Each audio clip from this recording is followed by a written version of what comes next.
for. Don't do it like this. Mr. Williams, you have two young daughters who are extremely good tennis players. Tell us about the limitations that you put on them and why. When someone comes to me and tell me about how good my daughter is, the only reason they see good in it because they see some money can go in their pocket.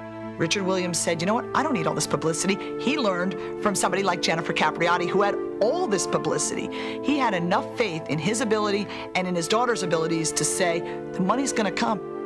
I can remember Lindsay Davenport saying that she was going to go to school, she was going to go to the senior prom, and she would cite Capriati. I don't want that to happen to me.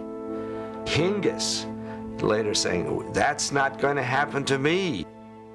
4 months after Jennifer's arrest, the WTA, the same organization that once altered its guidelines for Capriati, changed the rules governing age eligibility. It prohibited girls under 15 from competition and limited the number of tournaments they could play before age 18.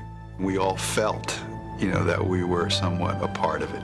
Had Jennifer not achieved the early success that she had and been exposed on a worldwide media platform the way she had, would any of these things have occurred?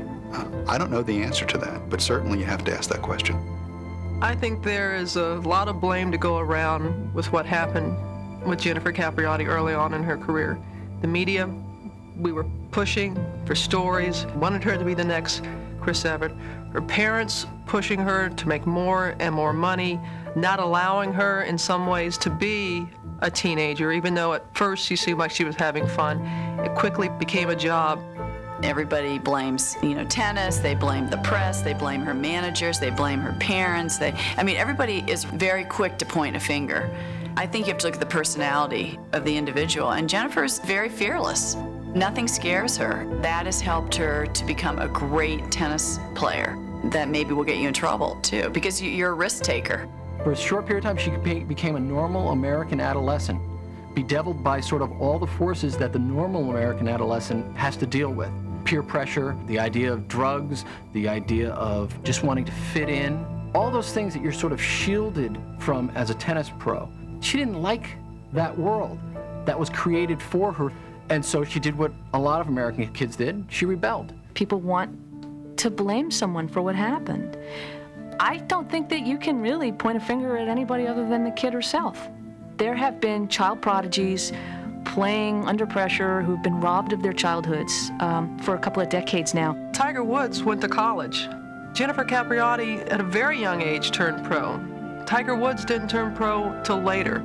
I really feel that Tiger was groomed from day one to be able to handle the situation. And Jennifer, though she started at a very young age, it's very difficult for someone to turn pro at that tender age.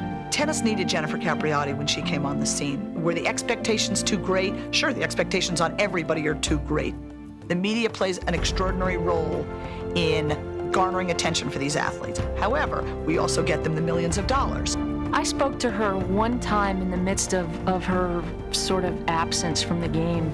She was thinking about playing again. She said, everybody wants me to take responsibility, but the press won't take responsibility for the role that they played in it. She was frustrated by the fact that she was going to have to live with this for the rest of her life. After playing in one tournament in 1994 and none the following year when Capriati got her high school degree, the deposed princess of the tennis world reappeared in Essen, Germany on February 21st, 1996. Coping with the additional burden of her parents' divorce, Capriati hesitantly began her long road back. I think everybody understood why she was coming back. Literally, what else is she going to do? And as she went along through her comeback, there were real sort of setbacks. She'd come back, then she'd sort of backslide, and then she'd come back and backslide. She just hadn't fully committed herself. I don't think it was 100% effort. I think she wanted to be back, but, wasn't training as hard as she could, and, the competition got a lot stronger. Part of her then didn't really want to succeed, because with success would come a lot of the things that caused her problems and pain before. One of the greatest difficulties of her comeback was when she finished a match and the time between going from center court to the media room. When she left the court, it was fire away, ask questions that I don't want to hear, I'm not comfortable answering. After being